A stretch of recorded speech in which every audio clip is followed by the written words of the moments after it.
You are listening to episode 75 of The Secular Buddhist.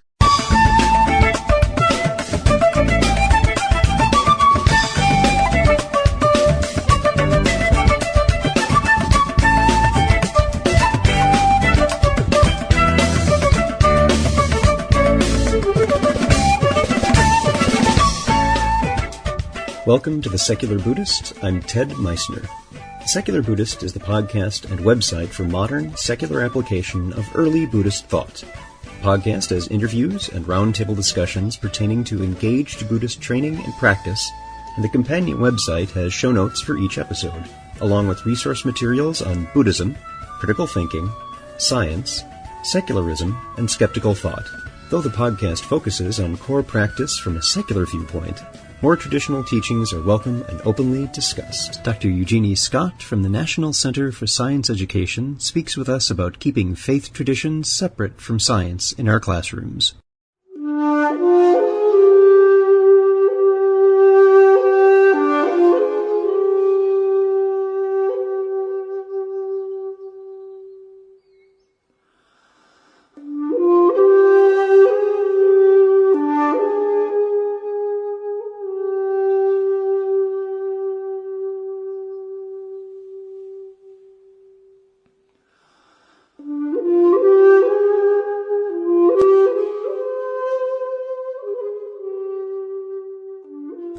Hi, everyone. There's a topic I don't get to talk about very much on this podcast. Something I'm quite passionate about because it is paramount in the distinction between faith and knowledge. Secular Buddhists may incline more towards the side of empirical evidence, and along with that seem to have a more positive relationship with science's description of the natural world. Those who are more inclined towards the revealed understanding of faith traditions are welcome to do so, and it is hoped that we can all agree on the basic observable facts about the world we share. Unfortunately, that's not the case, as there continues to be a rejection of demonstrable processes in favor of religious assertions thousands of years out of date.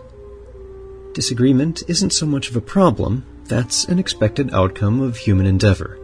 The challenge is that all parties are not behaving in an upfront and honest way, and are attempting to push a religious agenda by masquerading it as science. Within the past couple of weeks, thanks largely to the efforts of organizations like the National Center for Science Education, the Texas Board of Educators voted to approve scientifically accurate supplementary materials and to reject creationist-inflected materials in classroom textbooks. This was a hard-won victory for rational thought, but unfortunately, it's only a single win. Other battles are yet to come. If you're still not sure what this has to do with any kind of Buddhism, consider. Even if you're not particularly interested in science and are a more faith-based traditional practitioner, it's not your faith that's being pushed. Dr. Eugenie Scott, a former university professor, is the executive director of the NCSE. She has been both a researcher and an activist in the creationism-evolution controversy for over 25 years, and can address many components of this controversy, including educational, legal, scientific, religious, and social issues. She has received national recognition for her NCSE activities, including awards from scientific societies, educational societies, skeptic groups, and humanist groups. Eugenie is the author of Evolution versus Creationism and co-editor with Glenn Branch of Not in Our Classrooms, Why Intelligent Design is Wrong for Our Schools. So, sit back, relax, and have a nice, punctuated equilibrium on the rocks. Yes, that's another drink scientist challenge.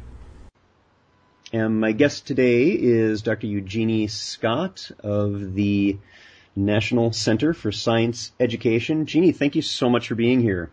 Well, I'm delighted to be here. Thanks for inviting me. Oh, very glad to. It's interesting because I first met you at Dragon Con a couple of years ago, where I got you spoke, and I got your book, Not in Our Classrooms, Why Intelligent Design is Wrong for Our Schools. And ever since then, I've wanted to speak with you more about that and the work that you do. Well, I'm glad you're interested. the work of NCSC is, we like to think it's a pretty important topic, but minimally it certainly is interesting. We're never bored around here. You're never bored. Yes, that's very true. If you would, why don't you tell us a little bit about your background in education and how you came to get involved with this separation of church and state and education and religion? Well, the task of the National Center for Science Education is to monitor the creationism and evolution controversy and try to keep evolution in the schools. That was our origin way back when, in the early 1980s. And unfortunately, there still is a great need to do that. And what makes NCSC a little different from the many science organizations and education organizations that are concerned about this issue is that even though we're a national organization, we work hard at the grassroots level.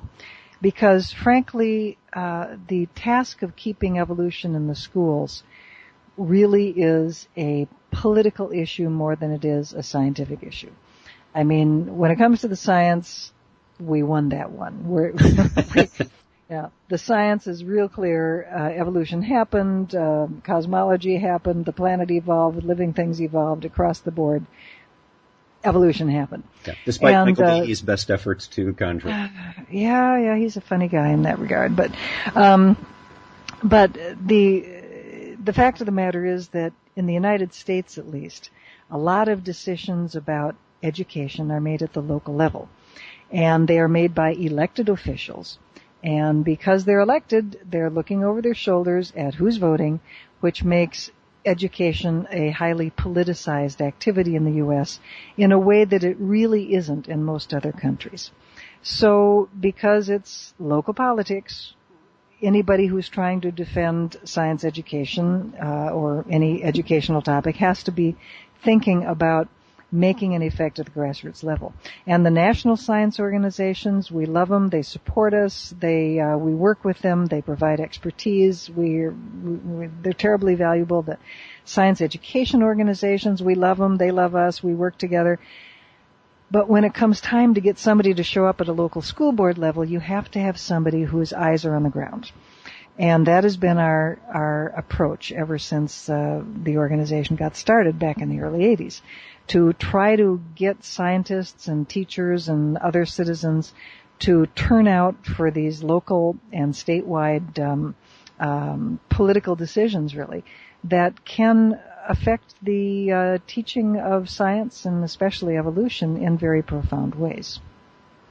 Yeah, and in fact, these the legal cases, I think, help science in many ways, in that not only is there some casting of a spotlight on what science is to get attention in an area it might not otherwise get, but it also helps publicize and quantify some of the characteristics of it. One of my favorite passages is in the McLean versus Arkansas in 1981.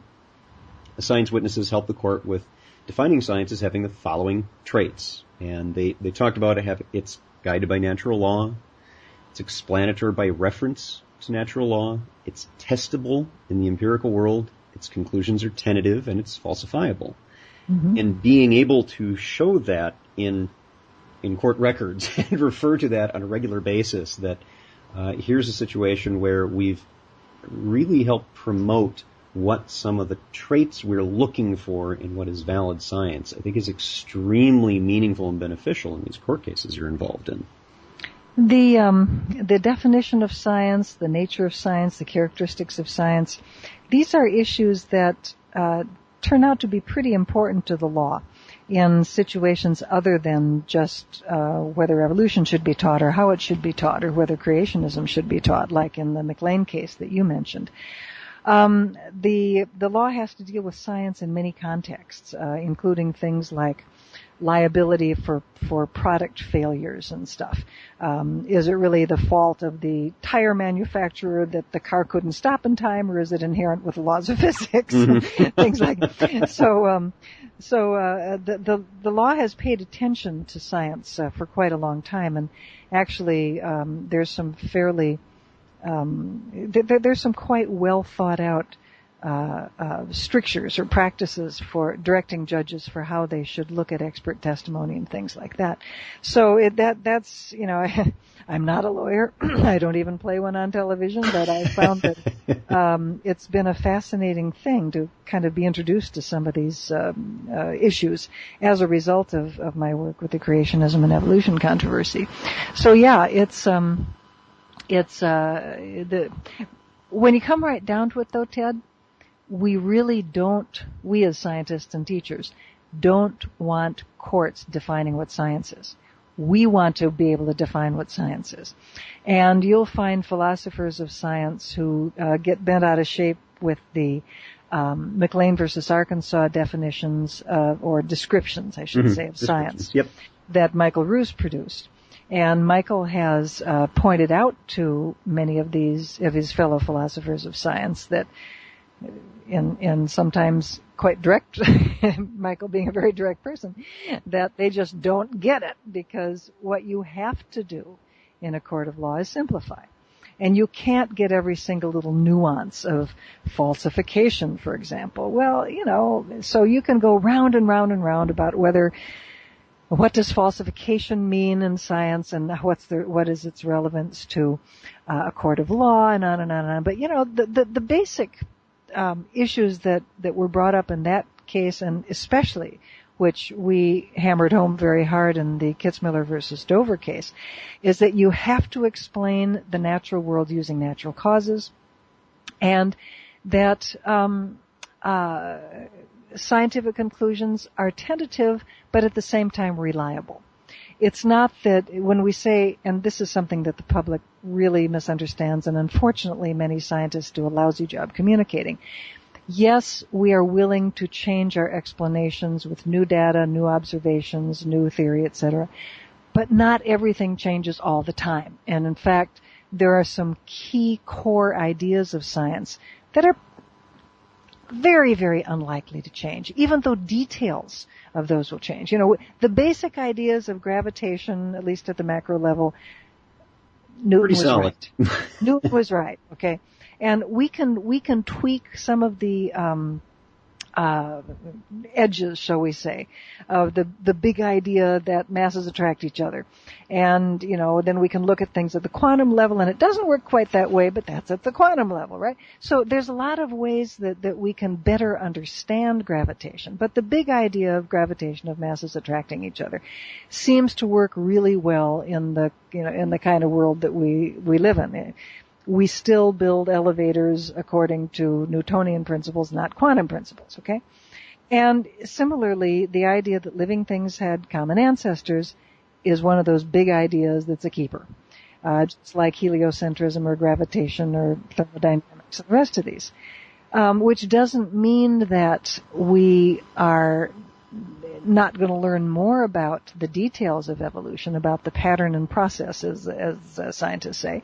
But the big idea is there to stay. So we have to help the public understand and help the courts of law understand that the big ideas of science rarely change. There rarely are revolutions, so to speak. But the details are much more likely to change. And yeah, we'll change some of the details about the power of natural selection, say, or whether other factors can augment natural selection when it comes to moving the course of common ancestry, moving the course of evolution. But we're not going to be questioning whether living things had common ancestors, which of course is what most of the creationist legislation wants us to do. Now, you mentioned earlier the Dover trial, which of course there are movies that have been made about this and many books written. I'm wondering if you could kind of give an overview for people who may not be very familiar with that case and the judge's findings. I've got the lemon test traits here, but if you give an overview of that case and why they found the way they did. Yeah, Dover, Pennsylvania has been community that we've kept our eye on for a number of years, actually, because there have been a couple of little bubbles that came up in like 2003, 2004 that, we didn't really get in touch with anybody in the community at that point, but we kind of had it on our radar because it was clear that there was a school board there that was really not happy about evolution. Little things were happening that would make the press say. So we started a file on Dover, so to speak. And then in 2004, they elected a school board that really made some bad decisions, like requiring teachers to balance out the new textbook that they wanted to buy with something other than evolution, in other words, intelligent design. And they tried to get the teachers to agree to use an intelligent design textbook called Of Pandas and People. And situation just went from bad to worse, and more and more controversy took place during the last half of '04 and the early part of '05, until finally things came to a head, and the school board just was totally recalcitrant, would not compromise at all with the teachers or members of the community who vociferously objected to this in school board meeting after school board meeting. And the board passed a policy requiring essentially the teaching of intelligent design. And at that point, the people that we were working with approached the ACLU and Americans United for Separation of Church and State, and with the idea that there was no other solution other than to bring a lawsuit. And this is just as a little bit of an aside, but I think it's useful for your listeners to realize that at this point we felt we'd failed. Because if you have to go to court, in my opinion, you failed. We have failed to solve this problem backstage or behind the scenes or without there being a huge community conflagration like ended up in Dover. And frankly, nobody in their right mind wants to go to court. They're expensive, they're time-consuming, they are exhausting. We spent the better part of a year preparing and trying, with the legal team, advising the legal team, preparing for and litigating the Dover trial. I mean, it was an absolutely exhausting experience. And, we kind of had to go into triage because so much staff time was taken up helping the lawyers prepare for this case that there were, other things that didn't get done. And so it's a burden. It's really a burden to go to trial. You don't want to if you can avoid it at all in any way. But if you have to go to trial, go with a case like Dover. It was a pretty good one. Well, and it's funny, you don't really realize it until you kind of are working through it, so to speak. But for one thing, the Dover policy that the school board passed was a two-part policy, requiring, first of all, the teaching of intelligent design, and secondly, what they call gaps/problems in Darwin's theory. Now, that is basically a statement of a long-time creationist approach, which is to teach the problems in evolution, the critical analysis of evolution, the strengths and weaknesses of evolution. There's a lot of phrases that get applied to this approach, but what they're talking about is that teachers should teach a bunch of creationist junk to students in the guise of presenting the evidence against evolution. And of course, if you talk to scientists, no, there isn't any evidence against evolution. The only place where you find people claiming evidence for evolution is in the creationist literature. So it's a way of getting these ideas into the curriculum without calling it creationism. So we were very concerned that the legal team deal with both of these issues, certainly go after intelligent design, but also go after this idea that evolution is somehow weak science and needs balancing in some fashion, because we didn't want to win just on intelligent design, and then 6 months down the road have another school board come through that's a little smarter than Dover's, that to argue that we should be teaching the evidence against evolution and just not mention any kind of religion. So one of my goals anyway in the case was to try to tie the evidence against evolution strategy with the intelligent design strategy and then sync them both. Because frankly, it's a lot easier to nail them on intelligent design because it's more obviously religious. So we spent a lot of time helping the judge to understand in both the testimony that we offered as well as written materials that we offered that there was this long history of as the young earth creationists refer to it, the two-model approach of evidence against evolution is evidence for creationism, which of course is why they want to teach the evidence against evolution, the non-existent evidence against evolution. So we worked very hard to try to get both of those elements into the trial. And both of them were, but obviously most of the focus was on intelligent design because that's the easiest one for people to understand. But I'm very happy that when after the full trial, I mean, after all, the defense, the school district, the pro-ID side, had every opportunity to bring expert witnesses in of their own choosing, to defend intelligent design. And we, of course, brought very good expert witnesses in to criticize intelligent design and attack it as a religious view that was just masquerading as science, much as creation science had done so 20 years earlier. And a full trial was heard. The judge was extremely open to really any kind of argument that either side wanted to bring in. In fact, both sides, the legal teams for both sides, and I, not just paying lip service, but I think very honestly, said at the day of the trial and afterwards to reporters that they felt that the judge had bent over backwards in allowing them to bring in the full range of ideas to support or refute or negate one another's position. The judge was very liberal about hearing objections, and he would just overrule them, but he was very open, and both legal teams felt that that they'd got an honest trial. Now, you might have heard some of the details of this case where the expert witnesses for the defense started bailing at an unseemly rate. At a suspicious rats leaving a sinking ship rate. Or something, yes. I'd love to have been on the wall when those decisions were made.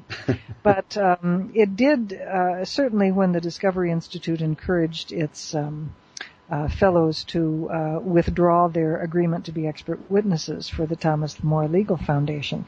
This did leave the Thomas More people at a bit of in a lurch because it was too late to list new expert witnesses to replace them.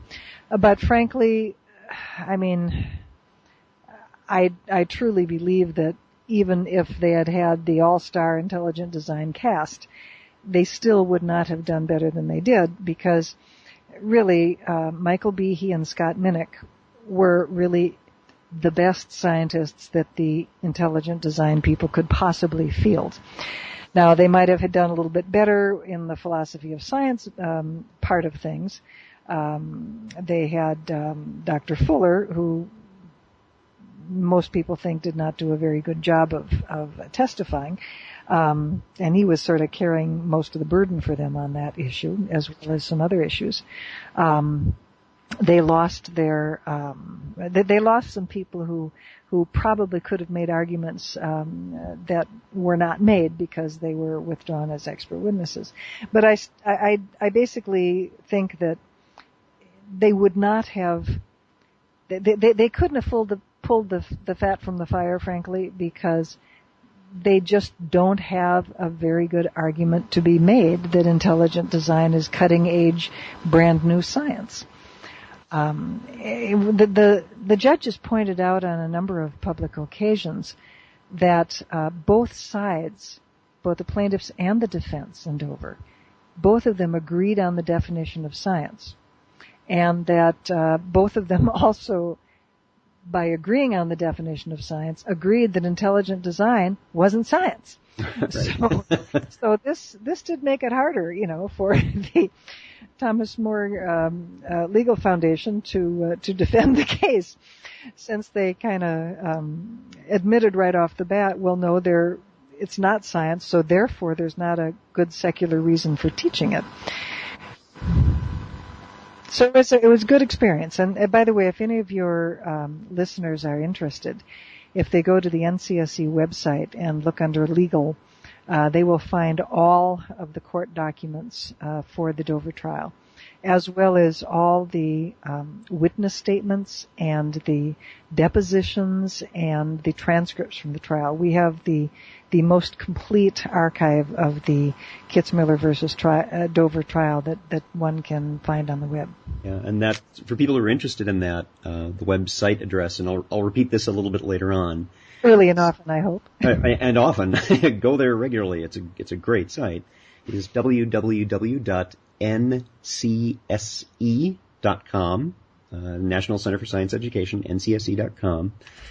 I think it's to me it was fascinating reading about, and I think you covered this very well in Not in Our Classrooms and in Creationism. What is the other one? Evolution versus Creationism. And that it's, to me, creation science, the way I like to word it is creation science experienced speciation due to selective pressures in the courtroom and became intelligent design.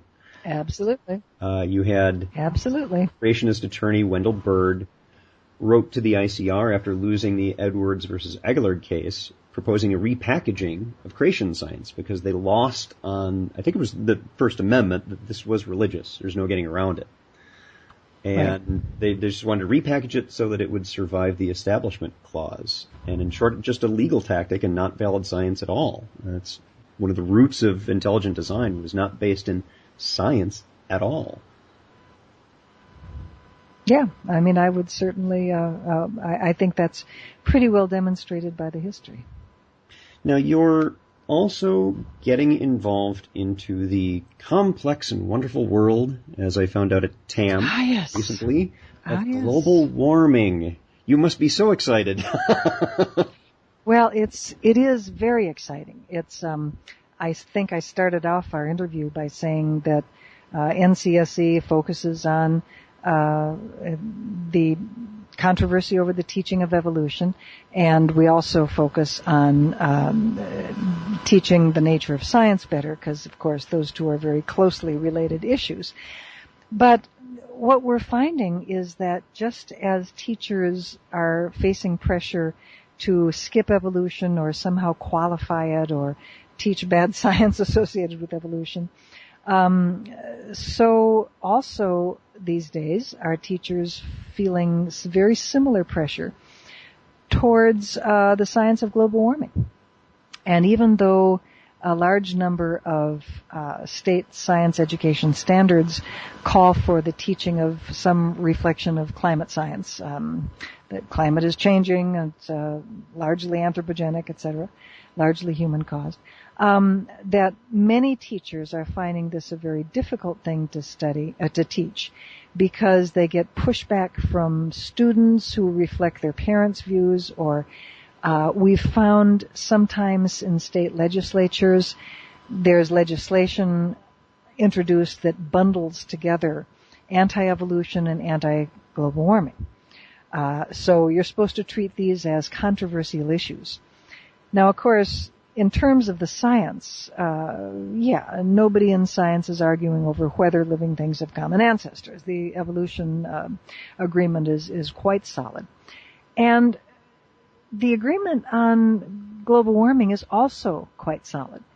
There are very few scientists who will debate whether the planet is getting warmer.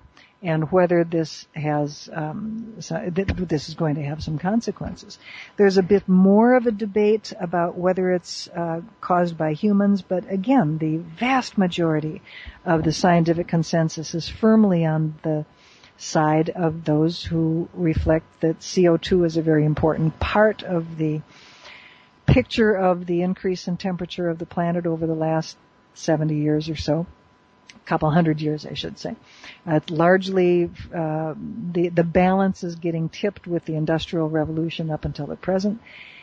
And, of course, there are great disputes as to what we should do about it, if anything, what could be done about it, and so that gets into the policy issues.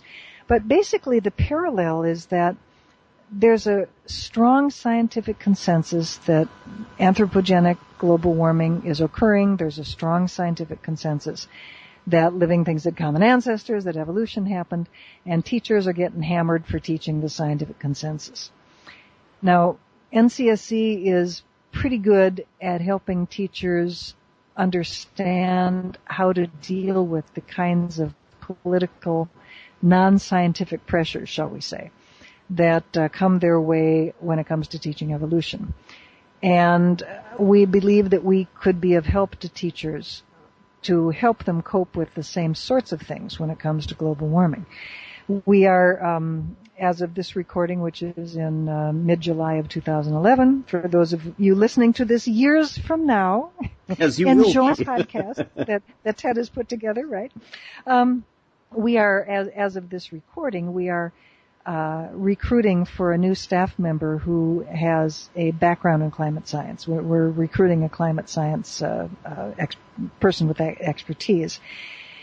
And then we will be in better position to help with both the scientific as well as the political, if you will, arguments that teachers are having to face. So it's a big step for us. We've been doing evolution for about 25 years, and we're pretty good at it. This is a new area for us. We have a lot to learn, but it's really exciting to try something new. And staff is very excited about it. As well they should be, and I know everyone at TAM who was there for your presentation about this was extremely excited because we're well aware of the excellent work that you've done in defense of good science, in particular in the arena of evolution and the challenges to it that are really kind of feeble, but in a court case, that's not always so obvious, and you've done a wonderful job representing that. Even outside of court cases, to the general public, the creationist arguments can sound very plausible, and that's, of course, the big worry, because people just need to know more about science and know more about evolution in particular so that they're not misled by some of these arguments. And, of course, the talk that I gave at the amazing meeting at TAM was dealing with some of the parallels between the structure of the arguments and the approaches that global warming deniers and evolution deniers use. And of course, the same sort of cherry picking of data is really rampant in both. And those are the kind of fairly simple things that we can talk about. Yeah, I'd like you to talk about that, because in particular that was a very shocking cooking of the books when you showed some charts, and there was a statement from the deniers saying, "Oh, no, from this date to this date it actually went down." Yeah. And then you showed the big picture view. You panned back and showed, yes, there was this. You're talking about some data that I was very grateful to receive from Dr. Peter Gleich, who is at the Pacific Institute out here in California. He very kindly provided these slides. In fact, we had a Northern California Skeptics Conference in June called Skeptical, of course, it's logical. And Peter gave a wonderful presentation, and I borrowed a couple of his slides. But what you'll find a lot in the anti-global warming literature is this idea that temperature has actually been going down since 1998. And, from 1998 to 2008, there's a decline in the average temperature of the planet. So what is all this foolishness about global warming? Well, actually, if you look at the whole, clearly, if you look across any decade of temperature, you're going to find temperature goes up and down because it's not a stable kind of thing.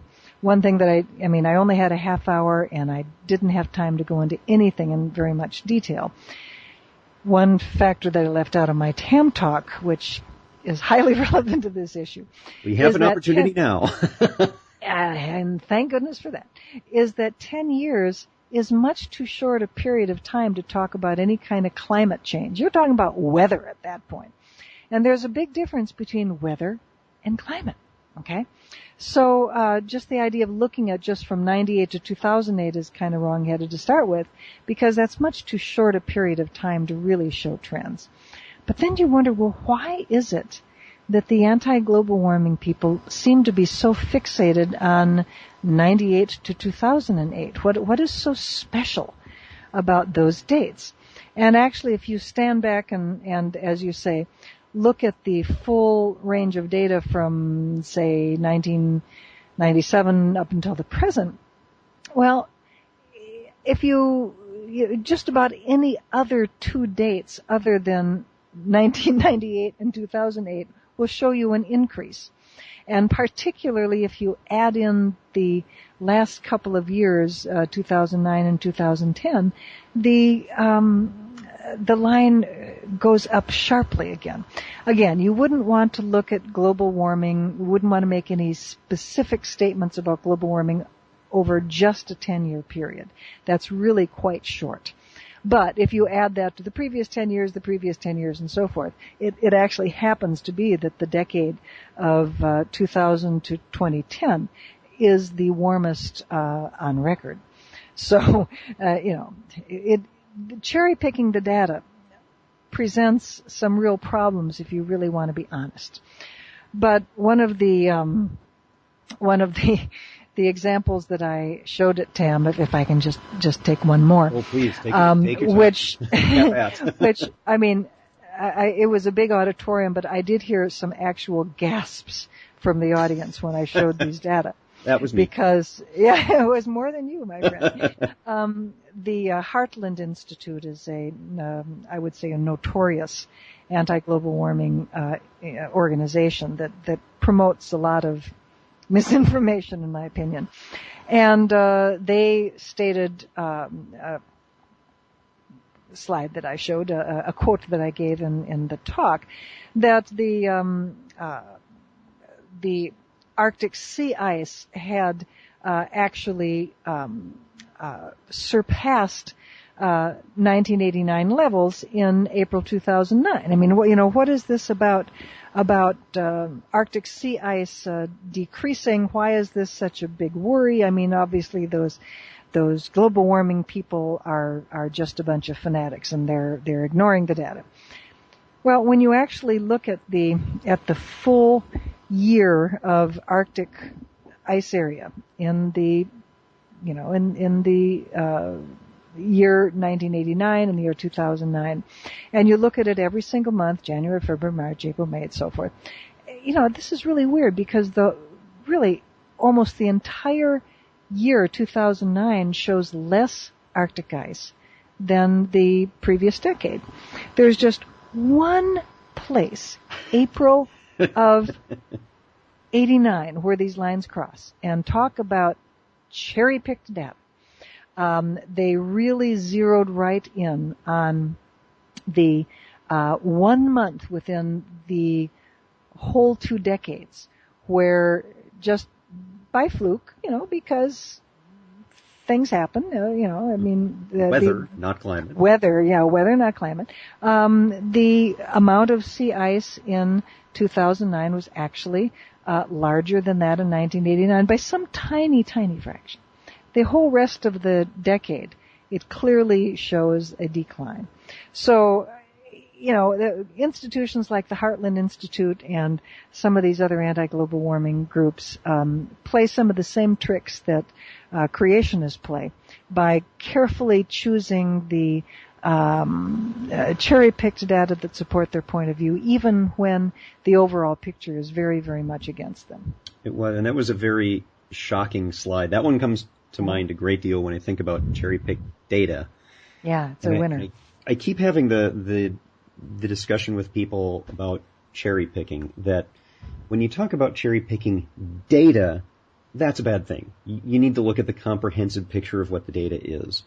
Cherry picking when you're picking cherries is a good thing. That's not what we're talking about. That's good. We don't want to eat bad cherries, but we do want to look at the overall data. Right. And it amazes me in situations like that, which you beautifully showed in that slide in particular, that someone saw that totality of data, and they made an intentional choice to misrepresent it. Yep. And I just... Now, we don't know who that person is, but, I mean, what I find with the creationist literature is that once one of these memes gets started, it is just unquestionably passed on and on and on. It is. I'm sure this is the same way. Yeah, I'm sure this is the same way with the global warming, anti-global warming people. Well, and we see this in particularly faith-based assertions, we'll say, that they ossify, they become a substantial thing. And the reason that I jump up and down about the separation of church and state and issues like this, and why I keep asking for evidence for claims, is that if we can backtrack to Dover for a moment, one of the things that came out of that was our dear friend, bless his noodly appendage, the flying spaghetti monster. And that was based on this poor reasoning that if your side, the side of evolution, is incorrect, ours must be correct. And it's this false dichotomy of us versus them. And this young, at that time, I believe, college student sent them a note saying, hey, I hope you intelligent design folks win, because if you do, it means my view of how beings come into play is also true. And he made up this fake religion, flying spaghetti monster. I have to make one small factual correction, and that is that the flying spaghetti monster was invented by a Kansas college student back at the time of Creation Wars or Evolution Wars 2 in Kansas in the 2000s. But that's like about the year 2000. But that's okay. He also managed to get some good publicity with Dover too. But it actually goes back a little longer. It's been a fun little meme in and of itself. But yeah, I mean, your basic point, that you don't prove one side by proving another side false, unless those are the only two possibilities. And it is clear that creation and evolution are not independent, are not the only two sets that occupy that universe, if you will. If not A, then B, it works if there's only A and B, but there isn't. There's these other religious views, of course. And so far, only A has evidence, which is why I keep going back to evidence. Show me what you got. Well, I mean, it's a dumb comparison to start with, because, I've often thought that one problem that many of us dealing with science and religion, a handicap that many of us who think about this issue have, is that we came to think about science and religion through the creationism controversy. And what we find clearly with the creationism controversy is people trying to use the revealed truth of the Bible, in their terms, to explain the natural world. And so we know that that's just wrong. I mean, that's just a dumb way to do it, because science works so much better for explaining the natural world than any sort of religious document could. But that's kind of tended to color our thinking about what religion is, unless we kind of stand way back and say, no, wait a minute, let's think clearly about this. Right. If you look at religion in the broadest sense, the people do not adhere to religions primarily because they want to explain the natural world, okay? The vast majority of Christians don't care how Grand Canyon was cut. All right, this is something that the creation science people have kind of twisted our vision in looking at, and we tend to forget that the reason why people seek religion is because religion satisfies other kinds of human needs other than the intellectual one of, why does water flow downhill? I mean, right, this is right. And, you are looking for some sort of sense of meaning, for some people it's a sense of purpose. For others it's a sense of how should we behave to each other. You have morals and ethics involved. But people adhere to religion. People seek out religious truths, if you will, for different reasons than they seek scientific truths. And religious truths and scientific truths are very, very different. And if you're trying to use religion to explain the natural world, you're not going to do as well as science. And this is why, of course, mainstream Christianity, Catholics and mainstream Protestants, don't use the Bible to explain Grand Canyon. I mean, they don't use, the creation story is taken as metaphoric. It's about the importance of God's love to man and importance of obedience to God and all this other stuff that doesn't have to do with talking snakes. It's just not the deal.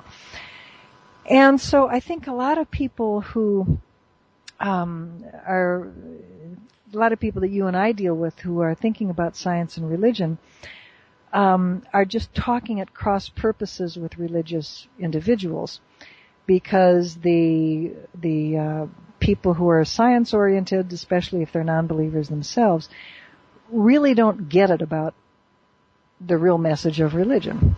And one of the things that you and I were talking about briefly before we started recording is this idea of empirical evidence and how important evidence is for making up your mind about things. And I think you and I would agree very strongly that that's very important. And most of the religious people that I work with and that I deal with would agree with us absolutely. Yes. And that has to do not just with explaining the natural world, but also with things like morals and ethics. Yes. What is the human experience? Yeah, and in the Christian tradition, especially if you look at something like Catholicism, which is not a biblical literalist tradition at all, and they did away with that centuries ago. Quite some time ago. Yeah, but if you look at Catholic theology, in Catholic theology, you're supposed to use reason and faith. In other words, yes, you have the revealed truth of faith and, of course, the tradition of the Catholic Church, which is, where the problems come in as far as I'm concerned. But you're also supposed to use reason. And, like any other battleship, it's hard to change directions, which is why Catholic theology takes a long time to evolve, if you will. But certainly what Catholic theologians are saying today is very different from what they said 1,000 years ago, or even 500 years ago. So, this idea that there's this huge gulf between religion and reason just is, I think, a position held by people who might need to learn a little bit more about religion. Which is not to say that there certainly are religious traditions in which you just kind of want to smack your forehead, because they just are so, they seem to be very resistant to using any kind of empirical or logical analysis of their religious views. But you can't, one thing, I'm going to make a blanket statement, you can't make blanket statements about religion. Well, and in your about page, the very last line on the initial about page, not the detailed one, is our 4,000 members are scientists, teachers, clergy, and citizens with diverse religious affiliations. You make the point that I frequently need to get involved with the title of a podcast called The Secular Buddhist, is that people take that as an antagonistic stance towards people who are of a faith-based tradition. And no, it's not. This is just another way for us to engage with our practice. It's not impugning yours. Now, when you make assertions about the real world that are testable, of course, I would ask, what are you basing that on? I would like to understand. I think it's a legitimate and okay question to ask. Absolutely, yeah. No, I mean, if a biblical literalist makes a fact claim, like Grand Canyon was cut by Noah's flood, we can talk. because this, you are making a fact claim, and fact claims are empirical claims, and we can look at evidence, and there's so much evidence to refute that, and so little to support it, that it's not a fair test, actually. If you claim that God miraculously intervened to raise Jesus from the dead, fine. You have made a religious claim. I, as a non-believer, don't really have a dog in that race. I'll let you argue that out with other religious people. But that's not, once you bring in miracles, you're not talking about science. And it's only when you see, science deals with testing claims about the natural world using natural causes. And the reason for that is fairly straightforward. Natural causes are the only ones that we can hold constant. We can't hold constant God or any other supernatural cause, so therefore we can't test statements having to do with God as an actor. They're outside of science. I'm not a believer, so I don't believe there is a God. I don't believe there's a God that acts or any other kind of God. And so it's moot to me. But the point is, I'm saying that from the standpoint of my personal philosophy, not as something that science can prove or not prove. It's something that's just flat outside of science. It's like, do you like Mozart or do you like jazz? Right. I mean, it's personal experience. It's irrelevant. Yeah, I mean, right. It's irrelevant to approach that scientifically. It doesn't enlighten one very much. Right. Now, you mentioned the Grand Canyon, and something I did want to mention to people who are interested in this is that there are, it looks like, fairly yearly excursions to the Grand Canyon, and you just finished one before TAM. You were out there June 30th to July 8th. Tell us about that, because people may be interested in finding out more, and I saw some pictures of the recent trip you guys made. Actually, I just got our dates for next year, for 2012. Excellent. And it's sometime in July. It's in July. I don't have them handy. And actually, they'll be on the website. They'll be on the website, and I'll be providing links to the website. Right. So. Right. So yes, by all means, be sure to check our website for our 2012 Grand Canyon trip. Yeah, this is something that we've done annually, and we have so much fun. We, of course, Grand Canyon is number one, an incredibly beautiful and magnificent wonder of the world. I mean, there's no place like it. It's just fabulous. And it is, of course, a geological treasure trove. Geologists come from all over the world to just gawk, because it's just such a beautiful place. They gawk and also look and walk and hike, but it's just such a jaw-dropping kind of place. It's also a real icon of the young Earth creationists. Because, of course, from their standpoint, they've got to come up with a catastrophic explanation for how all 4,000 feet of strata of Grand Canyon, and then you add another 5,000 feet of strata for the rest of the Colorado Plateau, how all of this got laid down during Noah's flood, and then how you can catastrophically cut Grand Canyon from all these sediments. So this is an uphill fight, and they have come up with some pretty zany explanations for how to contort the science into supporting this kind of bizarre interpretation. So we thought that since the creationists go down Grand Canyon with their tours to teach people all sorts of wrong science about geology and natural history, that we should do a Grand Canyon trip. And we thought, how are we going to distinguish our trip from theirs? Well, if you go down with the creationists, all you get is a bunch of creationist claptrap. If you come down with us, on the other hand, we bring a geologist to give you the standard scientific interpretation of the canyon, and then I give you the creationist interpretation. So you get a two-model approach. You get both. Us, right? Yeah, such a deal. How could you possibly pass that? We really have such a good time, because, I mean, it's just such a fabulous experience to be in the canyon. And of course, NCSE members are just the best. I mean, they're people who love science. Generally, we end up with a whole bunch of extra scientists, obviously. And this last year we were really lucky because we had an astronomer, and of course there's nothing but sky down there, so that's pretty cool. And we have fun, we get hot, we get wet, we get sweaty, we get cold, we go over rapids, and we learn a whole lot of science. It's great, and there are some videos on YouTube of some of your trips, so people can check that out as well. I'll be posting those on the webpage for this episode. What I'd also like to do is wrap up our interview today with if you could tell us a little bit about the logo for the NCSE, because you see this all over the place in the skeptic conferences and the science conferences and everything that you and I go to on a regular basis. Tell a little bit about that. The logo that NCSE has, if you go to the ncse.com, your listeners will see there's this kind of little green thing that looks sort of like a tree. It is actually a somewhat stylized version of the very first tree of life, so to speak, that was drawn in one of the notebooks that Charles Darwin started working on after he came back from his Beagle trip. He was in his late 20s, early 30s when he was working on these notebooks, just developing the ideas of evolution.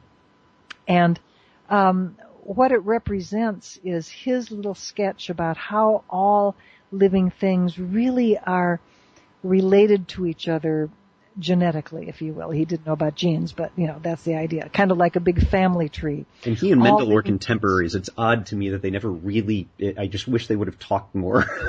Yeah. The story is that Mendel sent the famous Charles Darwin a copy of his work, but Darwin apparently didn't pay any attention to it. So, that happens. Because it certainly would have helped him in his understanding of heredity, because Darwin didn't know anything about it. He was completely wrong-headed about heredity. He wasn't wrong-headed about very many things, but that's one thing where but then nobody else knew anything about heredity either. Right. So, this tree, this little sketch is very special to all evolutionary biologists. And when we changed our logo a number of years ago, we thought, well, what really represents NCSE? Well, we're about evolution. So being about evolution, what's the big idea of evolution? Well, of course, trees. I mean, clearly all living things are related to each other, much like the branches of a tree are related to the trunk and so forth and the roots. And so that our particular logo was actually a design that won our contest on design a logo for NCSE. So that was rather fun. So that's what it is. And there's a little description there someplace on our website about what the tree means on the About page. Very good. On the About page. And you've got a link. It's fascinating seeing the copy that you have of Darwin's original notebook sketch. Yeah. And I get very misty-eyed, wonderful, excited chills in seeing that, and that it's being carried forward. Well, it's history is very important, and if you know where you came from, you have a much better idea of where you are. And our logo, of course, does reflect a very important scientist in the history of evolution. But evolution is about so much more than Darwin, and that's something that I like to keep reminding people of, that if Darwin were able to come back today, he would just be delirious with how much more we know about evolution now than he knew in 1882 when he died. The strides have been monumental.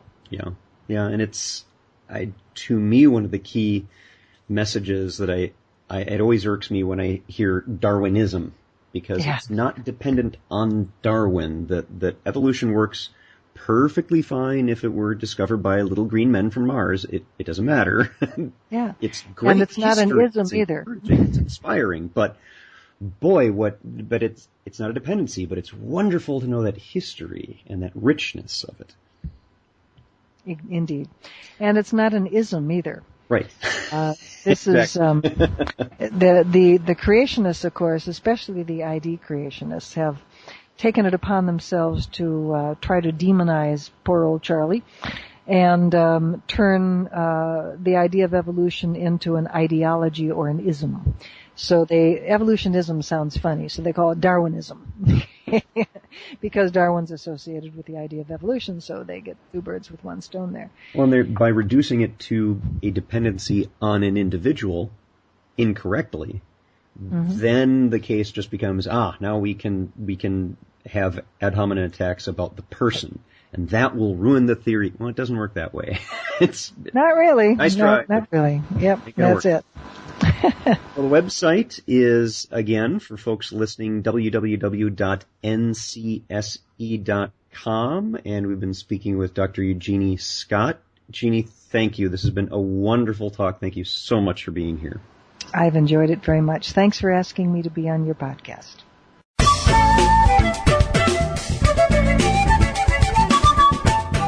Thanks for listening.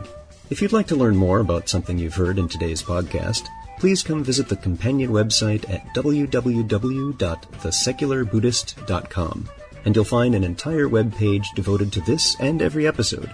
There are also links to discussions about today's topic on the Secular Buddhist Facebook fan page. The music for the Secular Buddhist is used by permission from John Kaizan Neptune's CD, Steps in Time.